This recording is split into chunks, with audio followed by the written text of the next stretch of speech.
Hello friends, मैं Puneet UCP YouTube channel में आपका स्वागत करता हूं। जैसे कि मैंने चर्चा की थी कि हिंदी के सिलेबस बताने के बाद में मैं आपको हिंदी पढ़ाना शुरू करूंगा, तो आज ये हमारा पहला लेक्चर होगा जिसकी शुरुआत हम वर्णमाला से करेंगे। ठीक है, मैंने बताया था वर्णमाला ऐसा टॉपिक है कि हिंदी शुरुआत करते ही हमें वर्णमाला से शुरुआत करनी होती है, क्योंकि अगर हम वर्णमाला पढ़ लेंगे उसके बाद ही आगे आने वाले चैप्टर को हम भली भांति समझ पाएंगे। ठीक, तो अब सबसे पहली बात आती है वर्णमाला चैप्टर में हमें समझना क्या क्या है।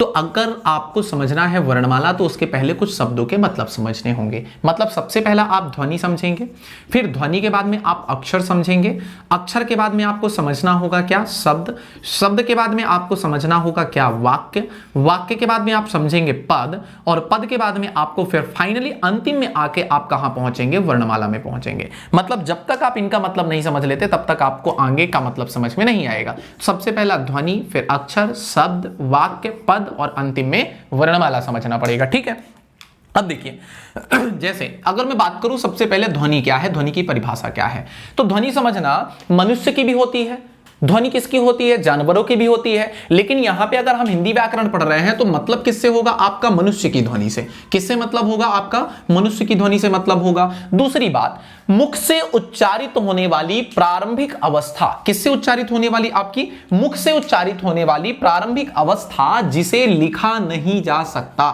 दो चीजें मैंने बड़ी इंपॉर्टेंट बोली है, एक तो लिखा नहीं जा सकता, दूसरा क्या बोला, कहां से उच्चारित होने वाली, आपकी मुख से क्या होने वाली, उच्चारित होने वाली। कौन सी अवस्था है ये, आपकी प्रारंभिक अवस्था है जिसे लिखा नहीं जा सकता, वही हमारी क्या कहलाएगी, ध्वनि कहलाएगी। क्लियर हो गए होंगे शायद मेरी बात से आप, कि मुख से उच्चारित होने वाली वह प्रारंभिक अवस्था जिसे लिखा नहीं जा सकता ध्वनि कहलाती है। अब यहां पे ध्वनि मनुष्य की भी होती है, जानवर की भी होती है, वस्तुओं की भी होती है, हर चीज की होती है। लेकिन आपको ध्यान रखना है किसकी ध्वनि, मनुष्य की ध्वनि। क्यों मनुष्य की ध्वनि, क्योंकि हम पढ़ रहे हैं हिंदी व्याकरण और हिंदी व्याकरण में हमें मनुष्य की ध्वनि से ही समझना है। तो ध्यान देना, मुख से उच्चारित होने वाली प्रारंभिक अवस्था जिसे लिखा नहीं जा सकता उसे ही हम क्या कहते हैं, ध्वनि कहते हैं। ये परिभाषा हो गई अपनी ध्वनि की। या कि फिर अगर आगे एक बात और आती है कि भाषा की सबसे छोटी अलिखित इकाई, भाषा की सबसे छोटी अलिखित इकाई, उसे भी हम क्या कहेंगे, ध्वनि। क्योंकि उसे लिखा नहीं जा सकता इसलिए हम क्या कहेंगे, अलिखित इकाई। क्या कहा जाएगा भाई, इसे कहा जाएगा अलिखित इकाई। आगे चलते हैं, हम अक्षर में पहुंचते हैं। तो अक्षर की परिभाषा क्या है, तो जब ध्वनियों को मिलाया जाएगा तो ध्वनि का सम्मिलित रूप, ध्वनि का सम्मिलित रूप मतलब कई ध्वनियों को आपस में मिला दो और उन्हें क्या कर दिया जाए, लिख दिया जाए, तो ध्वनि का सम्मिलित लिखित रूप अक्षर कहलाता है। अब अक्षर को देखना कि अक्षर किससे मिलकर बना है, तो अक्षर दो शब्दों से मिलकर बना है। एक है आ और दूसरा है अक्षर। आ जो है आपका एक प्रकार से क्या है, उपसर्ग है, और आ का अर्थ क्या होता है, क्योंकि जो भी उपसर्ग होगा उपसर्ग का अपना स्वयं का कोई ना कोई अर्थ होता है। तो आ का अर्थ होता है नहीं और क्षर का अर्थ होता है क्षरण, मतलब जिसका क्षरण ना हो उसे ही अक्षर कहा जाएगा। ध्यान दीजिएगा, जिसका क्षरण ना हो उसे ही अक्षर कहा जाएगा।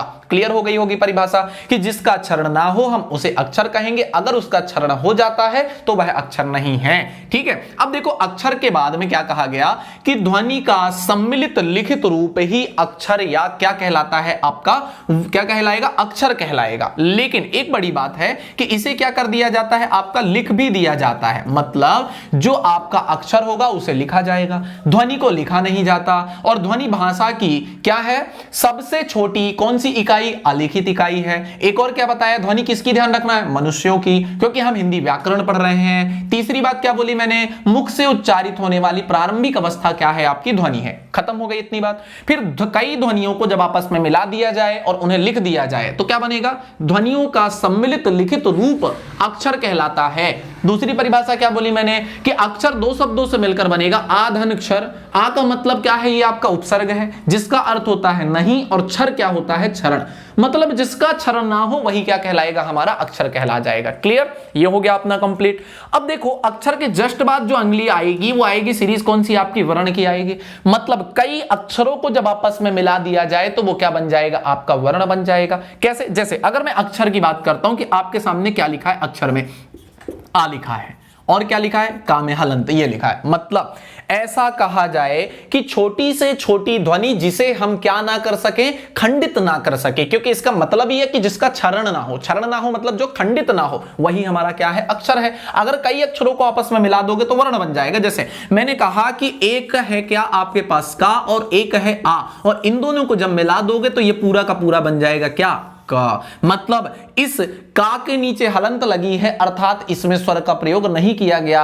कभी भी किसी भी वर्ण को बिना स्वर की मदद के ना तो लिखा जा सकता और ना ही बोला जा सकता, अर्थात उच्चारित किया जा सकता। और अगर ये अकेला है मतलब ये आपके क्या है, स्वर रहित वर्ण है। कौन सा वर्ण है ये, स्वर रहित वर्ण है। मैंने इसमें आ को सम्मिलित कर दिया और जैसे ही सम्मिलित किया तो ये हलंत नीचे से हट गई, अर्थात यह पूरा का पूरा आपका क्या बन गया, वर्ण बन गया। तो मेरे हिसाब से अक्षर और वर्ण में आप अब अंतर कर पाएंगे। अक्षर का मतलब क्या, जिसका खंड ना हो, जिसका क्षरण ना हो, और वर्ण का मतलब क्या कि अक्षर से बड़ी सीरीज, अक्षर से बड़ी श्रेणी क्या कहलाएगी, आपकी वर्ण कहलाएगी। हालांकि एक और बात क्लियर कर देता हूं कि आपके यहां पे व्यापम वगैरह में जैसे अगर देखा जाए तो अक्षर वर्ण कई बार अलग करके पूछता है, लेकिन पुस्तकों में आप देखोगे तो अक्षर और वर्ण को क्या करता है, एक साथ लिख देता है। पीएससी में जाओगे तो अक्षर और वर्ण को क्या करेगा, वो एक साथ समझाने की कोशिश करेगा। लेकिन अगर आप डीप पढ़ना चाहते हो कि अक्षर के बारे में भी वर्ण के बारे में भी, तो उसके लिए परिभाषा में क्लियर कर दिया हूं कि अक्षर क्या होगा, तू क्या हो जाएगा, जिसका क्षरण नहीं होगा। लेकिन वर्ण का क्या हो सकता है, क्षरण हो सकता है। ध्यान देना, वर्ण का क्षरण हो सकता है।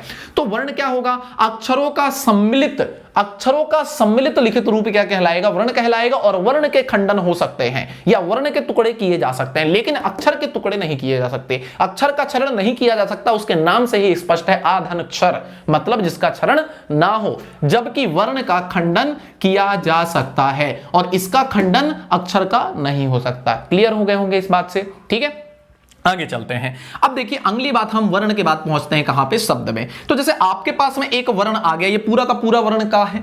एक और वर्ण ले लेते हैं मा और एक और वर्ण ले लेते हैं ला। अब मैंने कहा तीनों वर्णों को मिला दो, ल म क, एक मिला मलक, एक मिला कमल। अब बताओ इनमें से सही शब्द कौन सा है, सही शब्द कौन सा है, लमक। ठीक है, मान लेते हैं लमक का कुछ अर्थ होता है, लेकिन आपकी नजर में आप लमक का अर्थ नहीं मानोगे, तो चलो मान लेते हैं नहीं है। मलक नहीं है, कमल ये सही है।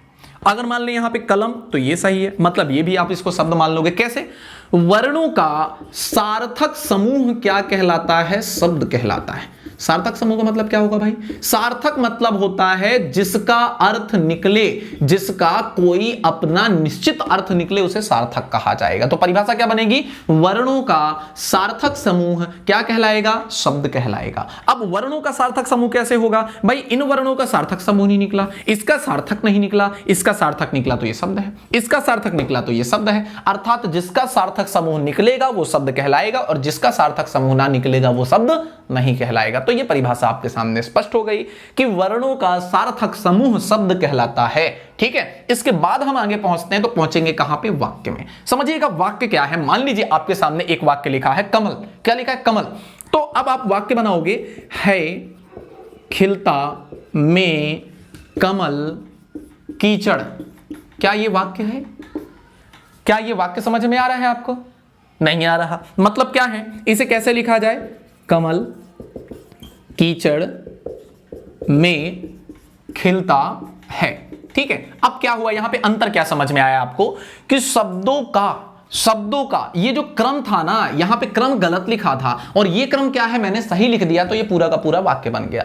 तो शब्दों का सुव्यवस्थित, कैसा, सुव्यवस्थित क्रम क्या कहलाएगा, वाक्य कहलाएगा। शब्दों का सुव्यवस्थित क्रम ही वाक्य कहलाता है। सुव्यवस्थित मतलब सही तरीके से उन्हें व्यवस्थित किया जाए, वही क्रम हमारा क्या कहलाता है, वाक्य कहलाता है। शायद इसे भी आप समझ पा रहे होंगे। ठीक है, और कोई भी डाउट हो, कोई भी प्रश्न हो आपके दिमाग में, कमेंट बॉक्स में आप कमेंट करिए, उसका तुरंत निराकरण किया जाएगा। ठीक है, अब इसके लेकिन एक चीज और ध्यान रखना कि क्लास जब कंप्लीट हो जाती है ना, वहां तक आते आते आपके सारे डाउट क्लियर हो जाते हैं। तो थोड़ा सा धैर्य बना के रखिएगा, जैसे ही अंत में पहुंचोगे आपके सारे डाउट धीरे धीरे क्लियर होते चले जाएंगे। ठीक है, अब देखिए मैंने वाक्य समझाया, वाक्य के बाद में आएगा आपके पास में पद। तो ध्यान देना कि शब्द बराबर पद, एक्चुअली होता क्या है, शब्द बराबर पद, शब्द ही पद है परंतु, शब्द ही पद है परंतु, जैसे लिखा हुआ है कमल, तो कमल ये अभी यहां पे क्या है, शब्द है। यहां कमल लिखा हुआ है तो ये शब्द नहीं पद है, कैसे ऐसा मैंने डिवीजन कर दिया? तो है क्या, जब स्वतंत्र रूप में शब्द लिखा होगा तो वह शब्द होगा, अगर वाक्य के अंदर कमल लिखा है तो वह पद बन गया। ये पहला पद, ये दूसरा पद, ये तीसरा पद, ये चौथा पद और ये पांचवा पद, कुछ इस प्रकार से बनता है। अगर स्वतंत्र रूप से शब्द लिखा है तो वह शब्द है, और अगर वह वाक्य के अंदर लिखा है तो उसे क्या कहा जाएगा? पद कहा जाएगा। ठीक है, तो शब्द और पद भी समझ गए। अगली बात आती है वर्णमाला की, कि वर्णमाला किसे कहते हैं? तो देखो आपने पढ़ा होगा वर्णमाला के लिए क, ख, ग, घ, अंगा। ठीक है, फिर क्या? चा, छा, जा, झा और क्या? इया। कभी यहां से टा स्टार्ट करते हो और ठा यहां आ जाए, कभी किया है क्या? कभी नहीं किया होगा मेरे हिसाब से। तो आपको क्या करना है कि ये जिस प्रकार से लिखा जाता है सेम उसी प्रकार से आपको इसको लिखते जाना है, जैसे टाठा, डाढ़ा, अड़ा, और ऐसे करते हुए आप ज्ञा तक पहुंच जाएंगे। ठीक है, तो क्या कहा जाएगा परिभाषा कि वर्णों का व्यवस्थित अथवा क्रमबद्ध समूह क्या कहलाएगा? वर्णमाला कहलाता है। वर्णों का व्यवस्थित अथवा क्रमबद्ध, क्रमबद्ध का मतलब क्या कि का के बाद खा ही आएगा, का के बाद गा नहीं आएगा, खा के बाद गा आएगा, घा आएगा, अंग आएगा। और समूह मैंने इसलिए कहा क्योंकि एक पूरा का पूरा समूह चलता है एक साथ, ये पूरा का पूरा एक साथ समूह चलता है। तो परिभाषा जो मैं शब्द कह रहा हूं, हर शब्द का अपना कुछ ना कुछ मतलब है कि वर्णों का व्यवस्थित अथवा क्रमबद्ध समूह वर्णमाला कहलाता है। और हिंदी वर्णमाला में कुल 52 वर्ण होते हैं। कितने वर्ण होते हैं हिंदी वर्णमाला में? कुल 52 वर्ण होते हैं। ये कहानी है अपनी। ठीक है, अब देखिए दोबारा से हम देखते हैं, जितना हमने पढ़ा है उसे समझने का प्रयास करते हैं। सबसे पहले मैंने पढ़ाया ध्वनि। तो ध्वनि किसकी ध्यान देना है आपको? मनुष्यों की, क्योंकि ध्वनि तो कई होती है, आपकी वस्तुओं की होती है, जानवरों की होती है, मनुष्य की होती है। लेकिन अगर हम हिंदी वर्णमाला पढ़ रहे हैं, ग्रामर पढ़ रहे हैं, व्याकरण पढ़ रहे हैं, तो वहां पे मनुष्य की ध्वनि को आपको ध्यान देना है। ठीक है, तो परिभाषा क्या बताई गई? मुख से उच्चारित होने वाली प्रारंभिक अवस्था जिसे लिखा नहीं जा सकता वही आपका क्या कहलाएगा? ध्वनि कहलाएगी। ठीक है, तो ध्यान देना एक और चीज बनेगी कि भाषा की सबसे छोटी अलिखित इकाई, कौन सी इकाई? अलिखित। अलिखित मतलब जिसे लिखा ना जाए, तो वो क्या है? ध्वनि है। कई ध्वनियों का सम्मिलित, सम्मिलित मतलब मिलाकर लिखा गया रूप क्या कहलाएगा? अक्षर कहलाएगा। ठीक है, और अक्षर को क्या कर दिया जाता है? लिख दिया जाता है। अक्षर शब्द दो से मिलकर बना आधन। आ का अर्थ क्या होता है? नहीं होता है, क्योंकि ये आ स्वयं क्या है? आपका उपसर्ग होता है। और अगर कुछ भी उपसर्ग होगा तो उपसर्ग का अपना स्वयं का अर्थ निकलता है। तो अगर आ उपसर्ग है तो उपसर्ग का कुछ अर्थ होगा, और वो अर्थ है नहीं। और यहां पे क्षर लिखा है, क्षर मतलब होता है क्षरण। तो जिसका क्षरण ना हो वही है अक्षर, अर्थात अक्षर के खंडन नहीं किए जा सकते हैं। दूसरी बात, वर्ण में आते हैं तो अक्षरों का, कई अक्षरों को जब मिला दोगे तो वो वर्ण बन जाएगा। अक्षरों का सम्मिलित रूप क्या कहलाएगा? वर्ण कहलाएगा। और वर्ण के खंड किए जा सकते हैं, वर्ण के खंड किए जा सकते हैं। आपके यहां एक क्वेश्चन बनता है कि भाषा की सबसे छोटी इकाई क्या है, तो वो आप फिर वर्ण आंसर बताते हो। क्यों बताते हो? क्योंकि इसका खंड किया जा सकता है, इसलिए आप बताते हो। एक प्रश्न बनेगा भाषा की सबसे छोटी अलिखित इकाई क्या है, तो वो क्या है? ध्वनि है। एक प्रश्न बनेगा भाषा की सबसे छोटी लिखित इकाई क्या है, तो वो क्या है? वर्ण है। अक्षर क्यों नहीं माना? क्योंकि अक्षर का खंड नहीं हो सकता, जबकि वर्ण का खंड हो सकता है। ध्यान देना इस बात को। तो यह प्रश्न पूछा जाता है। शब्द में पहुंचोगे तो वर्णों का कैसा समूह है? ये आपका सार्थक समूह। सार्थक मतलब जिसका कोई अर्थ निकले। तो वर्णों का सार्थक समूह क्या है? शब्द कहलाता है। अब सार्थक जैसे 3 वर्ण ले लिए मैंने, का, मा और ला, तो लमा किसका? शब्द नहीं होगा, ये शब्द नहीं होगा, ये शब्द हो जाएगा। ठीक है, अगली बात करते हैं हम। शब्द के बाद में वाक्य में आते हैं। तो शब्दों का कैसा क्रम बोला मैंने? व्यवस्थित क्रम। शब्दों का सुव्यवस्थित क्रम क्या कहलाएगा? वाक्य कहलाएगा। समूह नहीं बोला मैंने, ध्यान देना, क्रम बोला है। क्रम का मतलब क्या होता है? सीक्वेंस होता है। मैंने यहां पे समूह नहीं अपितु क्रम की बात की है। तो शब्दों का व्यवस्थित क्रम क्या कहलाएगा? वाक्य कहलाएगा। फिर पद की बात आई तो पद में मैंने कहा था शब्द बराबर पद है। शब्द बराबर पद है। जब स्वतंत्र रूप से लिखा होगा तो शब्द है, और अगर वाक्य के अंदर लिख दिया जाए तो वह पद है। और वर्णमाला में मैंने कहा वर्णों का क्रमबद्ध समूह या व्यवस्थित समूह वर्णमाला कहलाता है। हिंदी वर्णमाला में कुल कितने वर्ण हैं? 52 वर्ण हैं। ठीक है, अब इसके बाद में आगे हम देखते हैं कि वर्णमाला के बाद में आगे कौन सी कहानी आती है। तो थोड़ा सा इसको रफ करते हैं, फिर आगे क्या करते हैं देखते हैं इसके बाद में क्या आ जाएगा। ठीक है, चलिए आपने ध्वनि, अक्षर, वर्ण, शब्द, वाक्य, पद और वर्णमाला इन सभी की डेफिनेशंस देख ली है, सभी की परिभाषा समझ ली है। अगर हो सके तो आप अपनी शॉर्ट नोट्स बनाते जाइएगा, उस पर लिखते जाइएगा। ठीक है, इसके बाद जो अपना टॉपिक आएगा वो आएगा स्वर का। स्वर की परिभाषा क्या है, स्वर के भेद कितने हैं, कितने प्रकार से उनका वर्गीकरण किया गया है, स्वरों की संख्या कितनी है, कुल स्वरों की संख्या कितनी है ना। तो ये सारे के सारे प्रश्न और ये पूरा का पूरा टॉपिक जो हमारा होगा अगले लेक्चर में आएगा। थोड़ा सा धैर्य बना के रखिएगा, हम स्वरों के बारे में विस्तृत रूप से चर्चा करेंगे। करेंगे, ठीक है। फिर उसके बाद में जो अगला वीडियो आएगा उसमें हम व्यंजन के बारे में चर्चा करेंगे। तो अभी ये सीरीज हमारी लगभग लगातार कंटिन्यू चलेगी। तो फिलहाल आप एक काम करिएगा, इस वीडियो को देखिएगा, खुद की शॉर्ट नोट्स बनाइएगा, ज्यादा से ज्यादा इसे लाइक करिएगा, शेयर करिएगा और सब्सक्राइब करिएगा। धन्यवाद आप सभी का। हम मिलते हैं अगले लेक्चर में।